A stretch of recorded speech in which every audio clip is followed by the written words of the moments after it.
할렐루야. 네, 오늘도 아름다운 교회 예배 나오신 여러분들을 주님의 이름으로 환영하고 축복합니다. 여러분들 파워 인플레라는 말이 있습니다.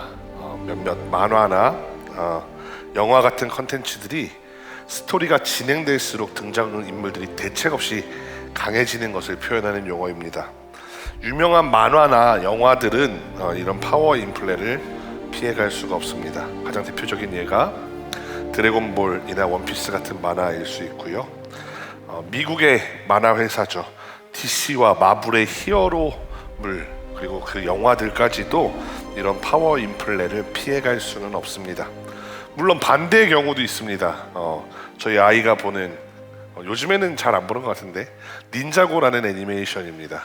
닌자고라는 애니메이션은 처음에는 그래도 쟤네들이 잘 싸우는 것처럼 묘사가 되다가 나중에 가면 갈수록 점점 보잘것없는 일들을 하는 걸로 묘사가 되더라고요. 그래서 파워 디플레다라고 이름이 붙기도 했습니다. 근데 이런 파워 인플레라는 용어가 우리 현실에도 어느 정도 적용되는 부분이 있습니다.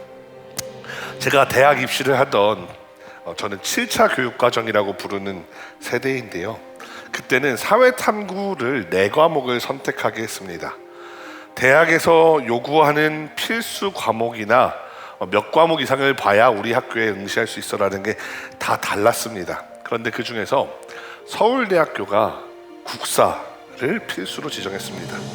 서울대를 지원하는 학생들은 무조건 국사를 응시하다 보니까 애들이 점점 파워 인플레를 일으키는 거예요.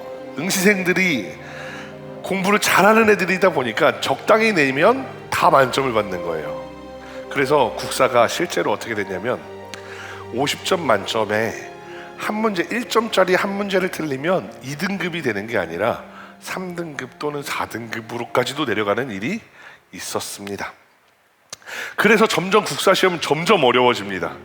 국사시험이 이거 너무 쉬운가 봐 라고 생각을 해서 점점 난이도를 높여가니까 무슨 문제가 발생하냐면 반대로 그 난이도에 적응을 못하는 학생들은 이제 국사시험을 포기해버리는 문제가 발생하는 거죠. 제 기억에 6평, 9평 6월 모의고사, 9월 모의고사 때 나라에서 진행하는 모의고사죠. 많은 학생들이 국사를 포기해야 되겠다라고 포기를 했던 걸로 저는 기억을 하고 있습니다.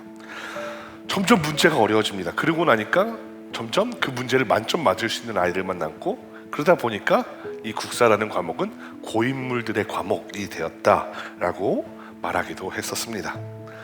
그런데 이게 이런 시험에만 있는 거냐? 사실은 그렇지 않습니다. 우리의 모든 인생이 사실은 이러한 일을 겪습니다.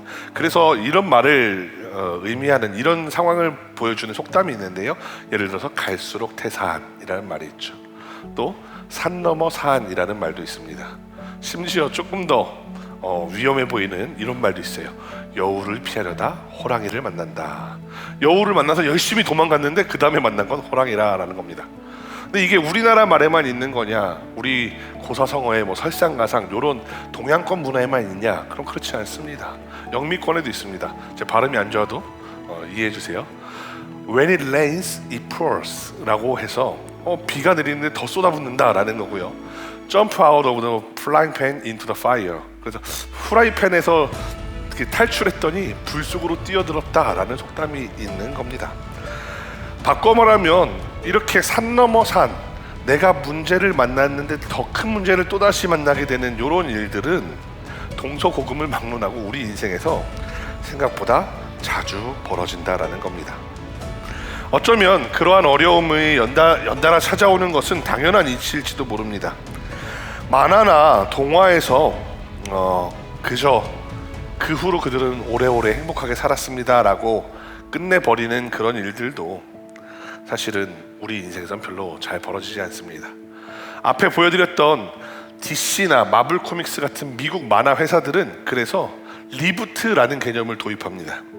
그래서 같은 인물인데 설정을 조금 바꾸어서 처음부터 이야기를 다시 써내려가기도 합니다. 하지만 인생이 그렇지는 않습니다. 인생은 하나의 문제를 넘어서면 그 다음에 문제가 찾아오는 것이 인생입니다. 최근 저희 아들이 받아쓰기를 공부하고 있습니다. 한 주를 열심히 공부해서 시험을 보고 왔어요.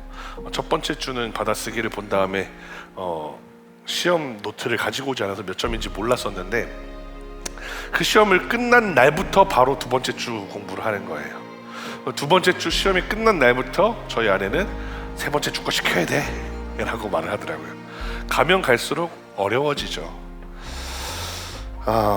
아마도 대학 입시를 거쳐 취업을 하게 될 때까지 이런 일들은 반복될 거고요. 취업한다고 해서 끝나는 거 아니죠. 취업하고 나면 마찬가지로 또 어려운 일들이 있습니다.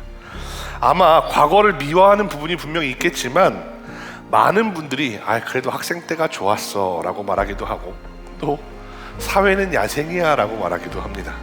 또 심지어 제가 아직 경험해보지 못했지만 직장 생활을 하다가 은퇴하신 분들, 혹은 내가 그만두고 사업하겠다고 나오신 분들, 그 전 직장 동료를 만나서 이렇게 얘기하죠.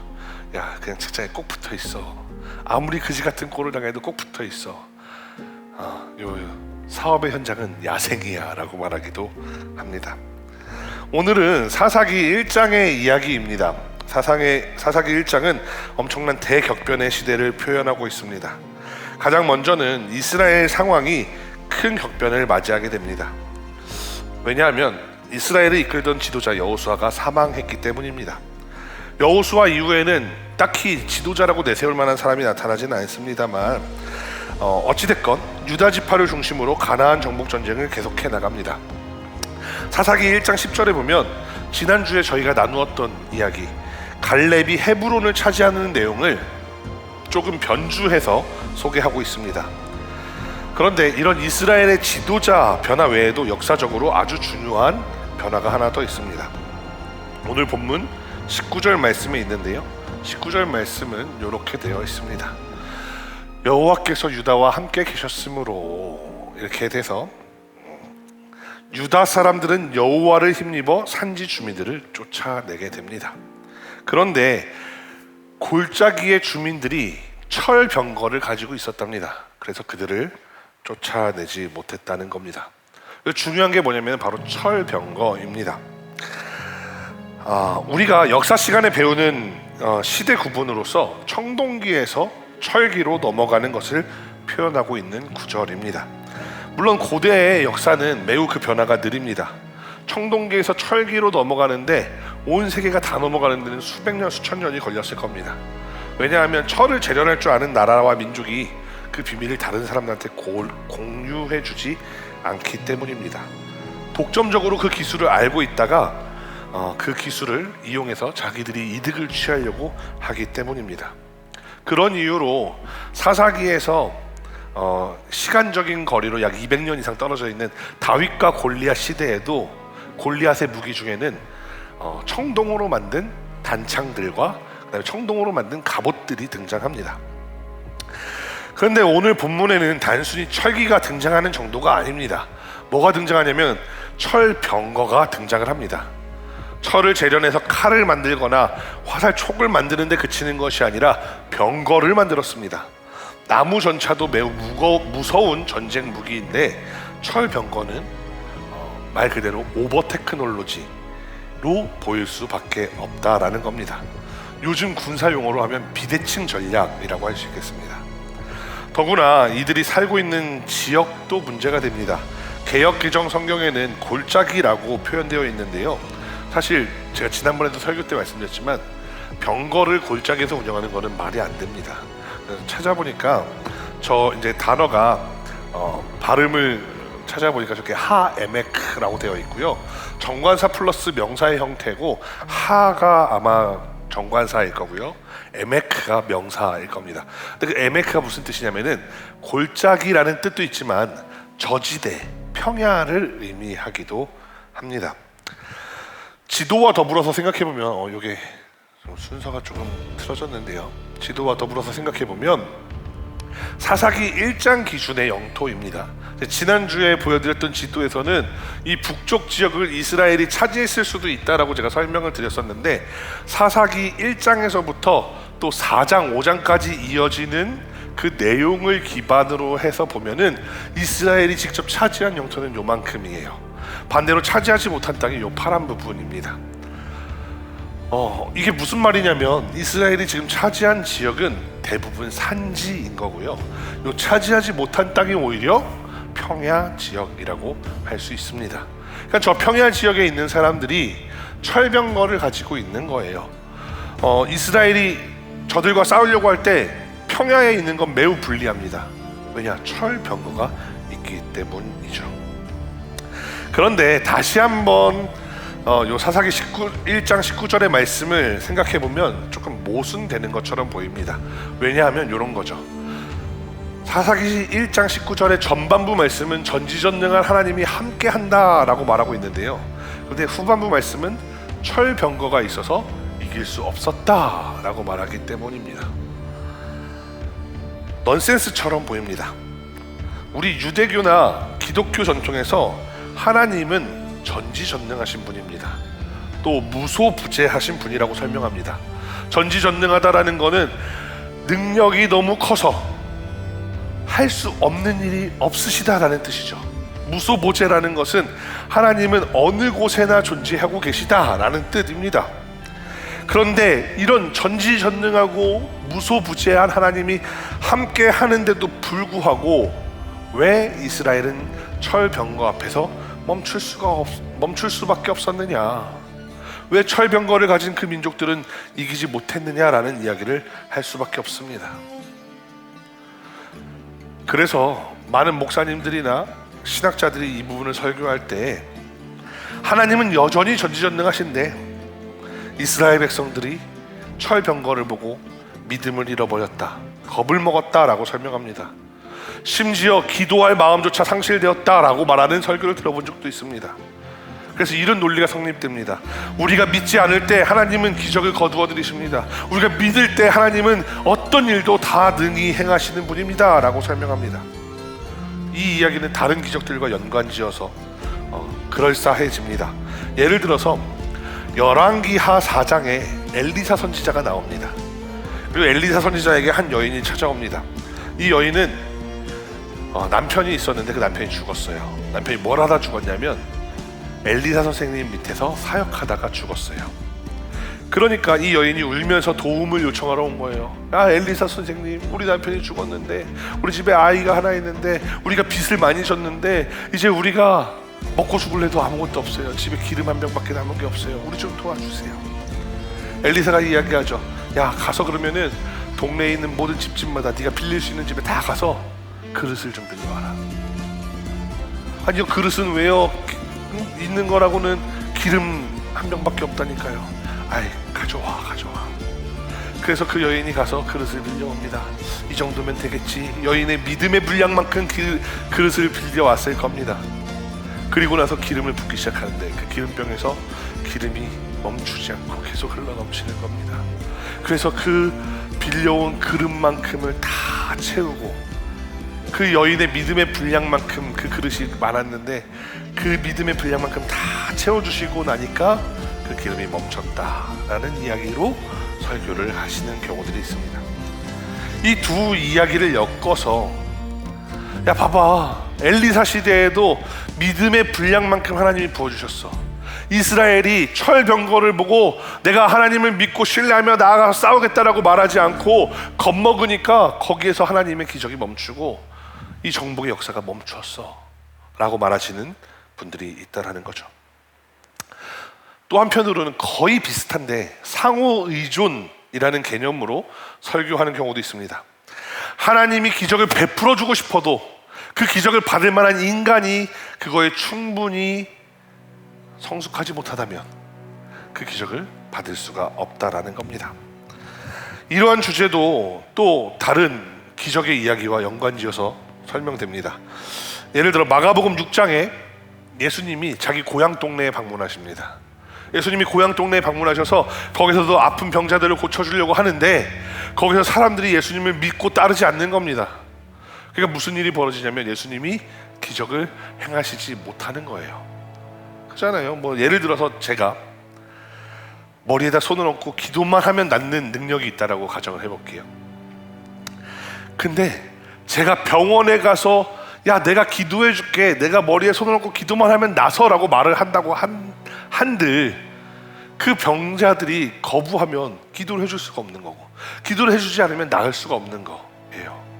그러니까 이 사람들이 동의해주고 믿어주고 함께 그 기적에 참여할 마음이 없으면 하나님조차 그 기적을 행할 수도 없다라고 말씀하시는 분들도 있어요. 그래서 우리가 하나님이 나를 통해 부어주고 싶으시면 내가 그만큼 충분히 준비가 되어야 됩니다 라고 설명하는 경우가 있습니다. 두 이야기는 비슷하죠. 예를 들어서 하나님이 믿음 없는 사람들을 보고 기적을 멈추셨다라는 사실 자체는 비슷하죠. 또 그럼에도 불구하고 두 부분이 다른 것은 하나님이 기적을 베풀지 않는 그 이유가 서로 다른 겁니다. 그러나 저는 이 두 가지 이유로 오늘 본문을 설명하는 것을 별로 그렇게 좋게 생각하지는 않습니다. 왜냐하면 그 이유는 다음과 같습니다. 오늘 본문 그 어디에도 이스라엘이 믿음이 없다거나 철병거를 보고서 두려운 마음이 그들에게 생겼다라고 말하지 않습니다. 심지어 전쟁을 벌였는데 철병거 때문에 패배한 것인지 아니면 전쟁을 하기도 전에 철병거를 보고 겁을 먹고 포기한 것인지 오늘 본문은 설명하지 않고 있기 때문입니다. 어쩌면 이스라엘은 용맹하게 가서 쳐들어갔을지도 모릅니다. 야, 하나님이 우리와 함께하고 계셔. 내가 가서 저 철병거가 있더라도 하나님이 우리를 이기게 하실 거야 하고 쳐들어갔다가 져서 빼앗지 못했을 수도 있어요.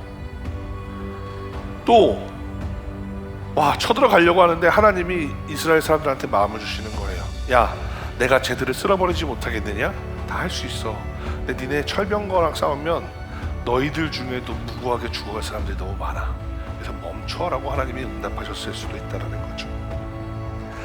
성경에서 제대로 말하고 있지 않은 것에 대해서 우리가 성경에서 이 부분에 대해서 정확하게 말하고 있지 않으니까 이런 이야기일 거라고 상상하면서 그 행간을 채워가면서 성경을 읽는 건 매우 좋은 습관입니다만, 그렇다고 해서 이 사람들을 비난하고 손가락질하고 격하시키면서 굳이 읽을 필요는 없다라는 겁니다. 예를 들어서 여러분들 이렇게 상상해 보시면 좋겠습니다. 여러분들이 회사에서 일을 하시는데 어떤 일을 하시는데 너무 바쁜 거예요. 그래서 전화가 오는 겁니다. 오늘 아침에 또르륵 전화가 와서 오늘 출근 좀 할 수 있어요? 그래갖고 이야기합니다. 저 오늘은 교회 가는데요. 근데 그쪽에서 그러는 거예요. 근데 오늘은 할 수 있냐고 우리가 물어보는 상황이지만 만약에 오늘 안 나와서 대표님이 월요일날 화요일날 나와서 확인하시고 야, 니네 일을 이만큼밖에 못하면 어떻게 이렇게 지적하시면 다음 주 주일, 다다음 주 주일, 다다음 주 주일에도 우리 그냥 강제로 출근해야 돼. 차라리 오늘 나와가지고 우리 다음 주, 다다음 주 출근하지 말자. 이렇게 이야기를 하는 거예요. 그래서 예를 들어서 어떤 한 분이 오늘 그래, 내가 오늘 한 번 빠지는 게 낫지, 주일 3번 빠지는 것보다 한 번 빠지는 게 낫지 하고 오늘 주일을 빠진 거예요. 근데 그 사람한테 교회 안 나온 모습을 보고 야, 쟤 세상을 따라갔어, 믿음이 없어 라고 말할 수 있겠냐는 거죠. 그 사정을 다 알지도 못하기 때문에 우리는 그렇게 말해서는 안 된다라는 겁니다. 또 아까 말씀드렸던 엘리사의 기적이나 예수님이 고향 동네에 가서 베푸는 기적과 오늘 본문의 이야기를 같은 믿음으로 엮는 것도 저는 반대합니다. 구약의 이야기가 우리랑 심리적 거리가 매우 멀리 떨어져 있어서 누가 죽거나 다치는 것을 내가 직접 겪는 고통으로 생각하지 않는 경향이 있습니다. 그저 우리가 임진왜란 사건을 역사에서 볼 때 뭐 몇천 명이 죽었대, 몇만 명이 죽었대라는 걸 볼 때 그냥 그렇구나 하고 그게 숫자로 다가오는 것처럼 구약 성경 읽다가 몇 명이 죽거나 다쳤다라고 할 때 그냥 그랬구나 하고 그냥 아무 감정 없이 받아들이게 됩니다. 하지만 오늘 이 이야기는 그렇게 받아들일 수 없는 사람들의 입장이 포함되어 있습니다. 이렇게 생각해 보시면 좋아요. 예를 들어 엘리사 선생님의 이야기나 예수님의 이야기는 그 믿음을 가지고 내 병을 고쳐달라고, 내 상황을 더 낫게 해달라고 하는 얘기예요. 하지만 오늘 본문의 이야기는 믿음을 가지고 공격해 쳐들어가면 내 목숨을 걸고 내가 죽겠다는 이야기예요. 하나님이 나와 함께 하심으로 내가 죽을지라도 가서 싸워 빼앗아 이 영광을 하나님께 돌리겠다라고 하는 믿음이에요.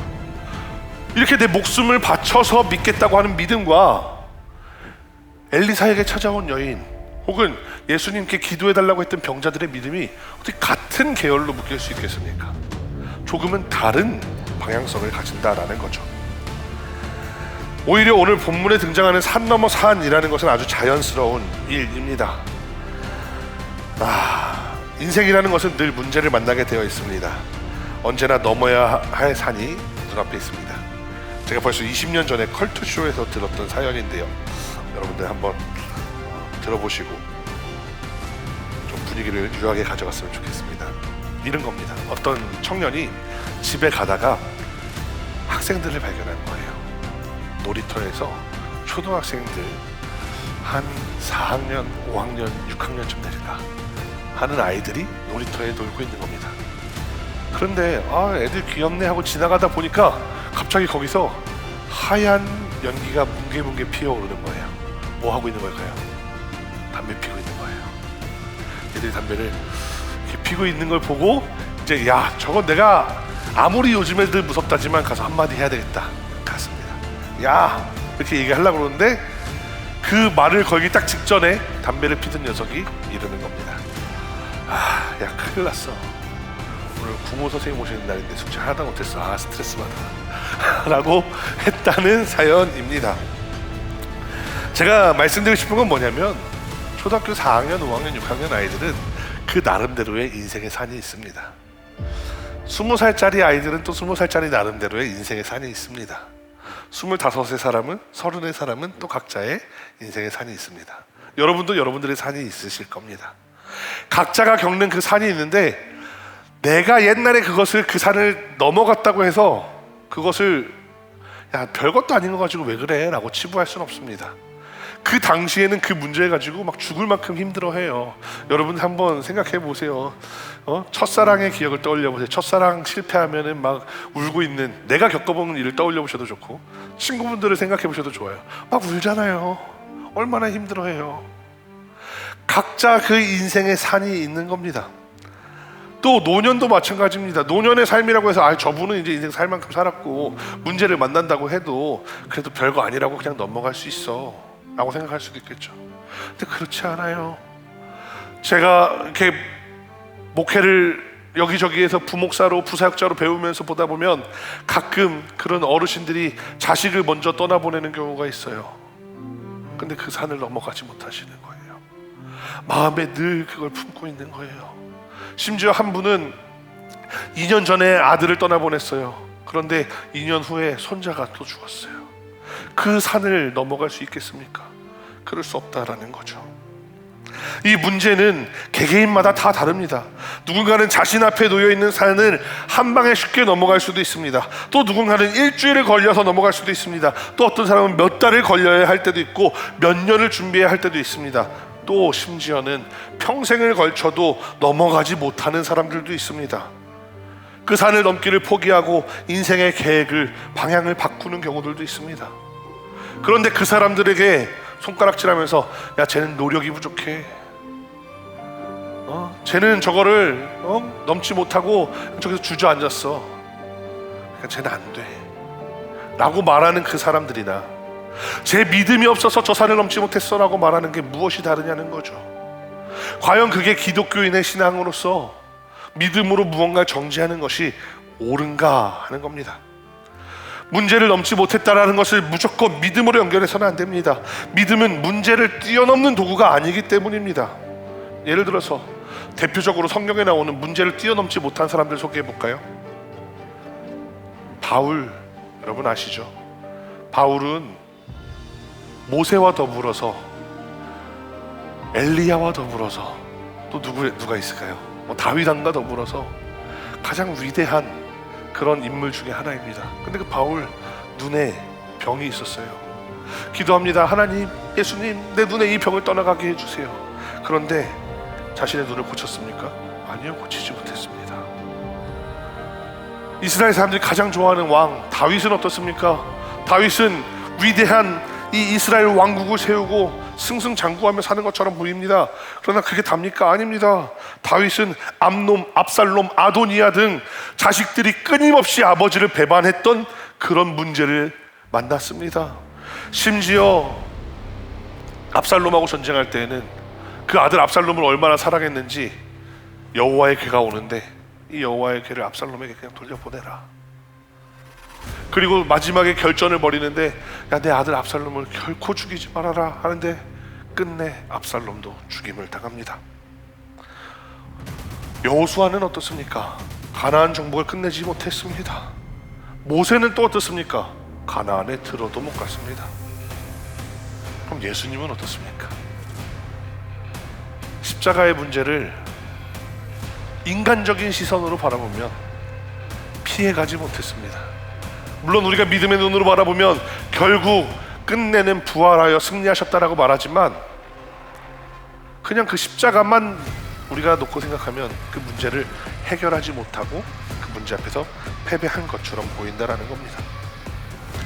오늘 성경은 오히려 담백하게 말합니다. 철병거가 있어서 그들을 쫓아내지 못했다. 성경은 실패 사례를 감추려 하지 않습니다. 사실 이 실패를 감추는 방법은 여러 가지가 있습니다. 예를 들어 이런 거예요. 여우와 심포도 이야기처럼 야, 요만큼이 하나님이 약속하셨던 가나안이야 라고 그냥 그 약속의 땅을 축소하면 돼요. 저기는 나쁜 땅이야, 저기는 굳이 차지할 필요 없어, 이렇게 하면 자신들의 이 실패한 모습을 감출 수 있습니다. 그런데 사사기 저자는 이런 방식으로 자기 합리화하지 않습니다. 오히려 그 문제에 대해서 다른 핑계를 하지 않았습니다. 그냥 그 문제를 드라이하게 서술합니다. 철병거가 있어서 우리가 점령하지 못했어. 여기에 하나님이 철병거보다 약했다라고 말하지도 않고 믿음이 없어서 철병거를 이기지 못했다라고 말하지도 않습니다. 그냥 그걸 우리가 그렇게 생각하는 거예요. 하나님은 여전히 전지전능하시기 때문에 하나님이 그 철병거를 무너뜨리려고만 하면 얼마든지 부수어 무너뜨릴 수 있습니다. 하지만 이스라엘에게는 문제가 되겠죠. 예를 들어 아까 지도를 다시 한번 떠올려 보시면 지중해 있는 쪽에 있는 마을이라고 한번 생각해 보겠습니다. 하나님이 지중해에 지진 해일을 일으켜서 그 철병거를 가진 민족을 쓸어버리면 어떻겠습니까? 아마 하나님의 능력으로 그들을 쓸어버리지 못하시진 않을 겁니다. 그런데 하나님이 그 방법을 선택하지 않았을 뿐입니다. 오히려 시간이 걸리더라도 천천히 그 문제를 하나님은 하나님의 방식대로 넘어가고 계셨습니다. 그 증거가 나중에 우리가 다루게 될 건데 사사기 5장에 나옵니다. 드보라라는 사사가 나오는데요, 전쟁이 벌어지는데 상대방들이 뭘 끌고 오냐면 철병거 900대를 끌고 옵니다. 그런데 이스라엘이 그들을 이깁니다. 바꾸어 말하면 오늘 본문은 어려움을 만나는 것이 인생의 끝이라고 말하지 않습니다. 또 오늘 내가 실패한 것이 믿음이 부족해서라고 말하지도 않습니다. 그저 패배를 드라이하게 기록해 두었습니다. 이 본문을 염두에 두고 사사기를 읽어 나가다가 철병거 때문에 이기지 못했네. 근데 드보라 이야기를 딱 만나는 순간 와, 900대나 되는 철병거를 끌고 온 이들을 하나님이 이기게 하시는구나 하고 하나님의 놀라운 능력과 계획을 발견하게 된다는 겁니다. 하나님은 자신의 계획대로 가장 적절한 타이밍에 가장 멋진 방법으로 철병거를 이기는 역사를 계획해 나가고 계신 겁니다. 우리 인생도 마찬가지입니다. 내 앞에 어떤 문제를 만났다고 해서 내가 패배의 순간을 경험한다고 해서 좌절할 필요는 없습니다. 도저히 넘을 수 없는 벽을 만날 때 우리는 그냥 그것을 기록해 두시고 그 문제를 가지고 끊임없이 하나님께 기도하면 됩니다. 하나님의 능력, 하나님의 때를 기다리기만 하면 됩니다. 그 문제를 그냥 피해 도망가는 것이 아니라 하나님, 이 문제에서 나에게 하고 싶은 그 놀라운 하나님의 역사를 기대합니다 라고 기도하면 됩니다. 그러면 하나님이 가장 좋은 때에 가장 좋은 방법으로 그 문제를 넘어가게 하실 겁니다. 제가 좋아하는 찬양이 하나 있습니다. 오늘 우리가 결단 찬양으로 부를 나는 믿네라는 찬양인데요, 이런 가사가 있습니다. 내가 겪는 시험이 어렵고 힘겨워도 내 주님보다 크지 않네. 내 앞에 바다가 갈라지지 않으면 주가 나로 바다 위 걷게 하리. 우리 앞에 문제를 만납니다. 근데 이 찬양은 내 앞에 바다가 있다라고 가정을 하는 거죠. 근데 바다를 만났는데 그 바다를 우리가 와, 하나님, 나 이 바다를 꼭 갈라지게 해주세요, 모세처럼 갈라지게 해주세요라고 기도를 하는데 하나님의 방식은 그게 아닐 수도 있다는 거예요. 베드로가 무리를 걸어서 예수님을 만나러 가게 하셨던 것처럼 하나님의 방식은 다른 방식일 수도 있다는 겁니다. 바꾸어 말하면 우리의 빈곤한 상상력으로 하나님 꼭 이렇게 응답해 주세요라고 해서는 안 된다라는 거죠. 말씀을 마무리하면서 제 간증을 한 가지 하겠습니다. 저는 음악을 했었습니다. 음악을 하기 전에 원래 꿈은 소설가가 되고 싶다라는 생각이 있었습니다. 그러나 저는 소설가가 되고 싶다라는 그 꿈에서 실패했죠. 음악을 하면서는 또 어떻습니까? 나는 좋은 음악가가 되겠어, 나는 오페라 가수가 되겠어 라는 꿈이 있었습니다. 그런데 또 그 꿈에서 저는 실패했습니다. 뭐 여러 가지 핑계를 댈 수도 있습니다. 환경적인 요인, 나는 친구들 다니던 학원도 많이 안 다녀서 공부를 못해서 소설가가 될 만한 성적이, 그런 좋은 학교를 갈 만한 성적이 안 나왔어 라고 말할 수도 있겠죠. 음악을 할 때도 내가 노래는 좀 했는데 유학을 갈 형편이 안 됐어 라고 다른 환경을 탓할 수도 있겠죠. 그런데 그런 핑계들 말고요, 그냥 결론만 놓고 보면 저는 그걸 넘어서지 못했습니다. 제 노력이 부족해서였을까요? 아니면 믿음이 부족해서였을까요? 물론 노력과 믿음이 부족했을 수도 있습니다. 그러나 여러 가지 복합적인 문제들이라고 할 수도 있습니다. 그런데 이제 와서는 다시 생각해 봅니다. 그러니까 그때의 일들, 소설가를 꿈꾸었던 것, 음악가를 꿈꾸었던 것들이 만약에 없었더라면 오늘의 내가 이런 생각을 하는 목회자가 될 수 있었을까? 내가 목회자로서 하나님을 이렇게 신뢰할 수 있었을까? 나에게 준비된 여러 가지 능력들이 그것들을 통해서 생겨난 것들이 아닐까라는 생각입니다. 그래서 저는 좋으신 하나님을 신뢰합니다. 가장 좋은 때에 가장 좋은 모습으로, 가장 좋은 방법으로 이끄시는 하나님을 신뢰합니다. 여러분도 여러분들의 인생을 되짚어 보기를 바랍니다. 지금 내 앞에 있는 문제들도 떠올려 보기를 바랍니다. 그 문제가 당장에 해결되지 않을지라도 하나님은 가장 좋은 방법으로 여러분들을 인도하실 겁니다. 당장의 실패는 가슴 아픕니다. 하나님을 신뢰해도 실패할 때가 있고 언제나 그 실패 때문에 힘들어 할 때가 있습니다. 그러나 최종적으로는 가장 좋은 모습으로 승리하게 하시는 하나님을 신뢰하면서 내 앞에 철병거를 이겨내는, 그것을 묵묵히 내 가슴속에 기도로 이겨내는 이번 한 주간이 되기를 간절히 소망합니다. 기도하겠습니다.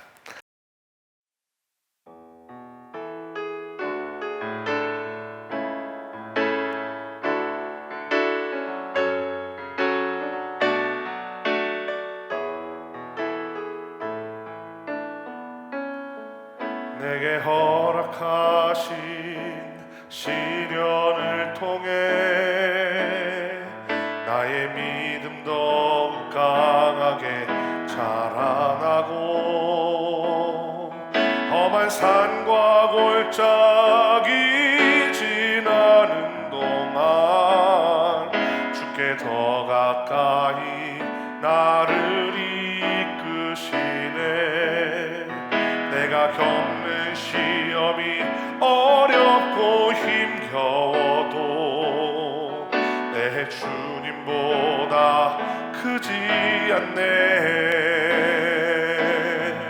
내 앞에 바다가 갈라지지 않으면 주가 나로 바다 위 걷게 하리.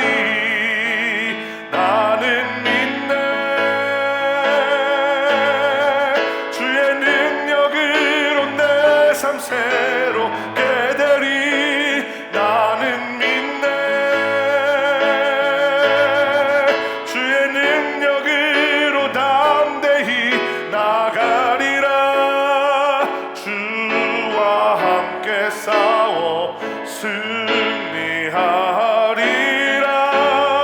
날마다 믿음으로 나 살아가리. 다시 한번 찬양하겠습니다. 내게 허락하신 시련을 통해 나의 믿음 더욱 강하게 자라나고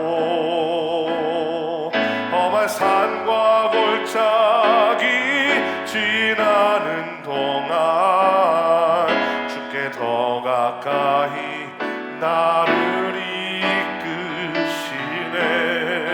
내가 겪는 시험이 어렵고 힘겨워도 내 주님보다 크지 않네. 내 앞에 바다가 갈라지지 않으면 주가 나로 바다 위 걷게 하리. 나는 믿네. 주의 능력으로 내 삶 새롭게 되리. 나는 믿네. 주의 능력으로 담대히 나가리라. 주와 함께 싸워 승리하리라. 날마다 믿음으로 나 살아가리. 나는 믿네. 나는 믿네. 주의 능력으로 내 삶 새롭게 되리. 나는 믿네. 주의 능력으로 담대히 나가리라. 주와 함께 싸워 승리하리라. 날마다 믿음으로 나 살아가리.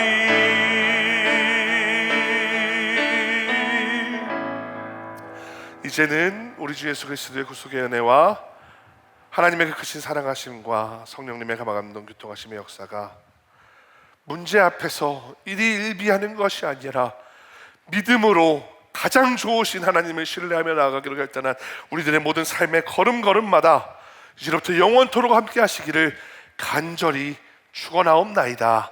아멘.